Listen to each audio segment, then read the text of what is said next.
excited that you're watching this tutorial today, so thanks for being here. In this video, we'll go over the different tools and supplies we'll use to finish these two little side tables. We're also going to cover what kind of prep work needs to be done before you paint pieces like this. We're going to start by going over some of the supplies we're going to be using today. First of all, some wood filler and a putty knife. Then our paint. We're going to use 3 different colors today. We're going to use Dark Roast, Harmony, and Delightful. What I love about our paint is not only that it is environmentally friendly, it's also super easy to work with. In the next video, I'll show you some tips and tricks on how to create a beautiful smooth finish, as this is really easy to achieve with our paint as well.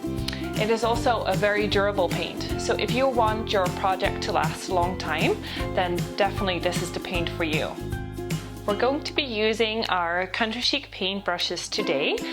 This is a fabulous synthetic bristle brush. You can create a beautiful smooth finish with these kind of brushes. I absolutely love our Country Chic paint brushes, but you can use other brands as well. Make sure it's a synthetic bristle, because if you use a hawk hair, also called a natural bristle brush, if you use those kind of brushes, you'll end up getting lots of texture on your piece. Maybe that's the look you're going for. Great. If you want a smooth finish, use a synthetic bristle brush like our Country Chic brushes. I'm going to be using this sanding block and sanding sponge to distress one of our projects today.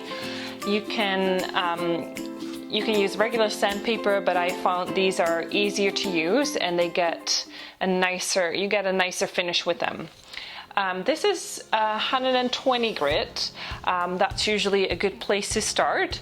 You can experiment and try what you like best, but I would suggest starting with 120 grit, and then keep in mind though that the lower the number, the coarser the grit. So for example, 80 grit sandpaper is very rough.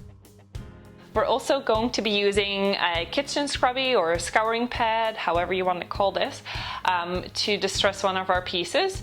You'll see that in one of our next videos. Because we want our tabletops to last a long time, I'm going to be using our Tough Coat. And this is a foam brush, which I'm going to use to apply it with. Tough Coat is a very high-end durable top coat. It is super scratch resistant and dries to a very hard and tough finish without staying tacky. So it's ideal for kitchen tables or bathroom cabinets, kitchen cabinets, anything that gets a lot of usage. You are going to love our Tough Coat for that. I'm also going to show you how to use some of our different waxes. This, for example, is one of our newest waxes. It's a white wax, as you can see. And we're also going to use our antiquing wax. You see this has been used before. And we're going to use our natural wax. We're also going to use our wax brushes. This is our large brush that has been used for white wax, as you can probably tell, and they are great for getting the wax into the nooks and crannies of your piece. If you don't have a wax brush, you can use lint-free painter's rags, or you can cut up an old t-shirt. It's a bit harder to get it into the pieces or in the nooks and crannies of your piece, so that's why I like using the wax brushes.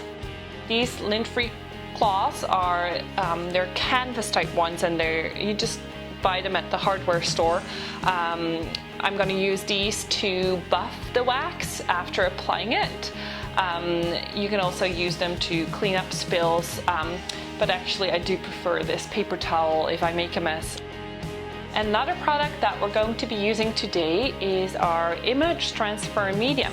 We're going to apply a graphic to one of our tabletops, and this is the medium that we're going to be using for it.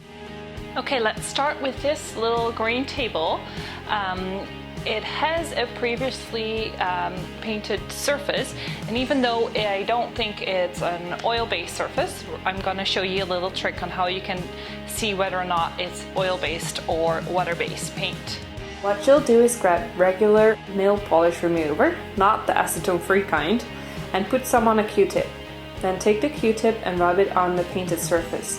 As you can see, my Q-tip has green paint on it. This means that the green paint is water-based. If it would have been an oil-based paint, the paint wouldn't have come off. So what I did yesterday was I painted this little test section here to see how well the paint adheres. It's a good way to test whether or not you need to do any more prep work. So I'm going to just take my fingernail and run it across it, and you see that I'm not taking the paint off. So this means that I can paint this table without sanding it. Even though it is kind of glossy, it will adhere without problems. If you are able to remove some of the paint of your test section, or if you're dealing with an oil-based surface, then you definitely want to make sure to give your piece a light sanding with 120 grit sandpaper to remove some of the shine. As you can see, I already removed the hardware and filled it up with wood filler. I'll also make sure to sand this area nice and smooth.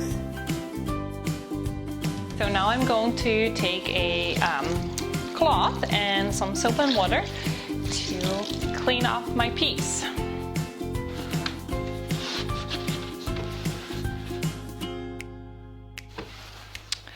Before you start painting, you always want to make sure that you've properly cleaned your piece, because the paint will stick, but it'll stick to the dirt and grime on your piece, and ultimately then it's going to fall off. So by cleaning it, you're making sure that the paint adheres to your surface properly. Now I'm going to use these push pins to lift the legs of my projects, which will make painting the bottom of the legs much easier. Okay, that was it for this video. If you want to dive in a bit more, I would suggest going to the tutorial section on our website. You'll find a lot more tips and tricks on how to prepare the surface of the piece you're painting. And make sure to check back for our next video, in which we will go to cover how to paint your piece.